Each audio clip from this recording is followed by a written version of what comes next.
atas jalan tar 100 meter dari rumah mereka dalam keadaan tanpa seurat benang sekalipun. Yang pasti, tubuh isterinya hanya ditutup dengan selimut sahaja. Paling sedih, isterinya telah dirogol selepas lehernya dikelar. Semasa ditemui, mangsa masih hidup dan terus dibawa ke hospital. Mangsa sempat menulis satu dying declaration yang menyebut siapa yang samun, rogol dan kemudian kelar mangsa sebelum mangsa meninggal dunia. Orang yang menyamun, merogol dan kemudian mengelar leher mangsa itu adalah kawan suaminya sendiri. Ketika suspek Muhammad Awari Ahmad, 22 tahun, seorang penganggur, ditangkap, polis menemui parang, beg tangan, dompet, kesan darah, kain cadar, sarung bantal dan juga seluar dalam warna merah jambu. Yang paling tidak boleh diterima sekali apabila RM200 yang dia curi dari dompet mangsa digunakan untuk membeli 7 botol arak. Mangsa Yasmin Fauzi, 25 tahun, seorang suri rumah sepenuh masa yang mempunyai 3 orang anak kecil berusia 6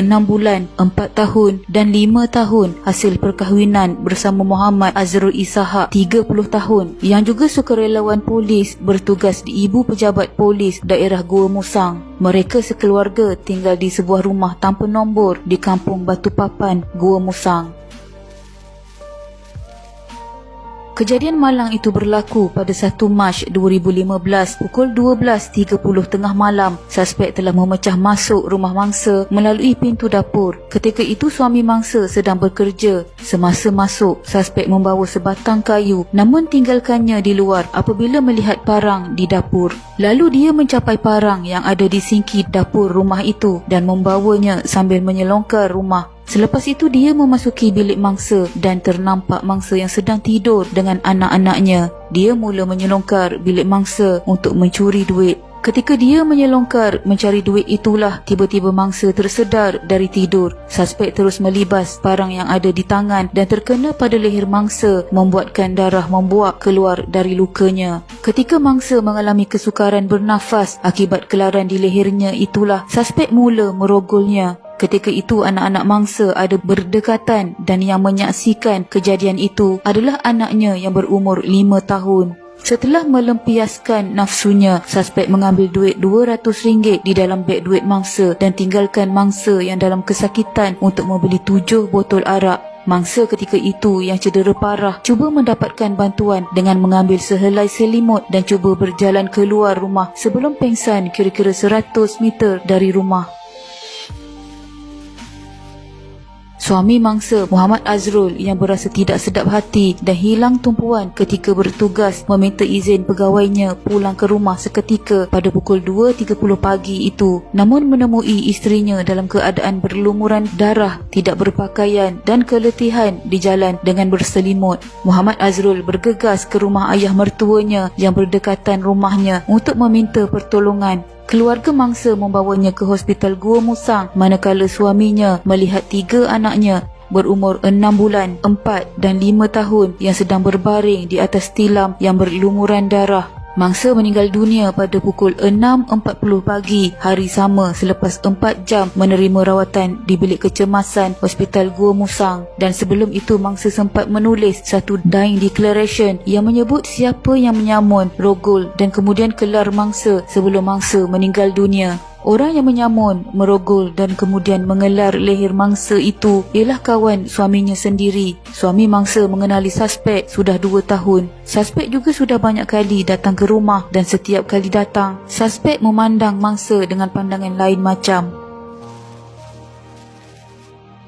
Satu laporan polis telah dibuat berkenaan kejadian ini dan pihak polis tidak membuang masa menyiasat kejadian dan membuat tangkapan ke atas suspek. Suspek yang memiliki rekod jenayah selain dipercayai terlibat dengan dadah berjaya diberkas tidak sampai 12 jam selepas kejadian itu di rumahnya di Kampung Tanah Putih, Gua Musang. Ketua Polis Negeri, Datuk Mazlan Lazim berkata, selain pengakuan suspek sendiri, siasatan lanjut mendapati tiada penglibatan individu lain dan sehubungan itu, pihaknya percaya kes pembunuhan ibu kepada 3 anak lelaki terbabit selesai. Kes boleh dikatakan selesai selepas pihak polis yakin dia melakukan perbuatan tersebut seorang diri dan tidak ada suspek lain. Motif kes ini adalah samun kerana suspek seorang penganggur dan dia menyasarkan mangsa kerana tahu suaminya tiada di rumah. Pihak polis juga berjaya merampas telefon bimbit yang dicuri daripada mangsa. Bagaimanapun, wang yang disamun telah dibelanjakan suspek. Ujian air kencing ke atas suspek pula mendapati dia positif dadah. Mengulas lanjut, Mazlan berkata pihaknya kini sedang mengumpul bukti untuk mendakwa suspek mengikut Seksyen 302 Kanun Keseksaan kerana membunuh.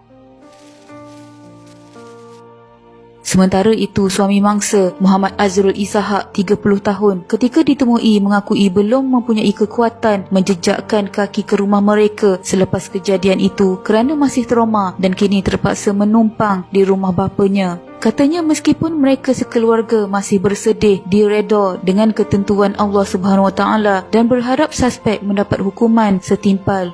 Anak-anak Ahmad Kasri 5 tahun serta Kasri Adli 4 tahun masih merengek bertanyakan ibu. Manakala adik mereka Kasri Adam 6 bulan pula sukar minum susu menggunakan botol kerana selama ini menyusu badan. Buat sementara waktu ini anak-anaknya dijaga oleh datuk dan nenek mereka.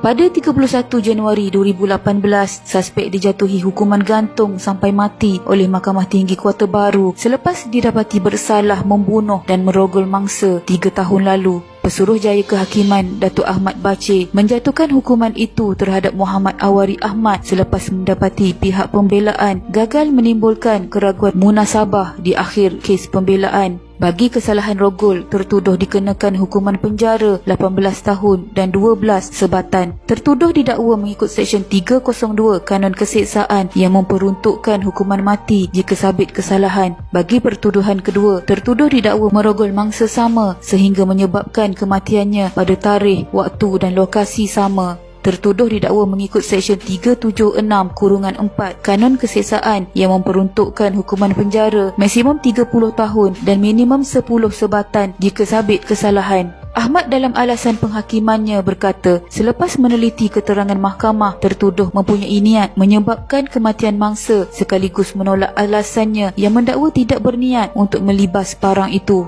Kejadian itu turut disaksikan anak lelaki mangsa berusia 5 tahun yang ketika memberi keterangan memberitahu ibunya dikelar. Malah pemeriksaan mendapati 2 kesan kelar di leher mangsa dan kecederaan lain menunjukkan mangsa cuba mengelak. Bagi kesalahan rogol, tertuduh dalam keterangan mengakui melakukan perbuatan itu selepas mencederakan mangsa. Pendakwaan dikendalikan Timbalan Pendakwa Raya Shahraliza Abdul Razak, manakala tertuduh diwakili Peguam Latifah Arifin. Pada 7 Oktober 2020, suspek gagal dalam rayuan akhirnya untuk mengetepikan hukuman mati atas perbuatan kejamnya itu. Panel 3 Hakim Mahkamah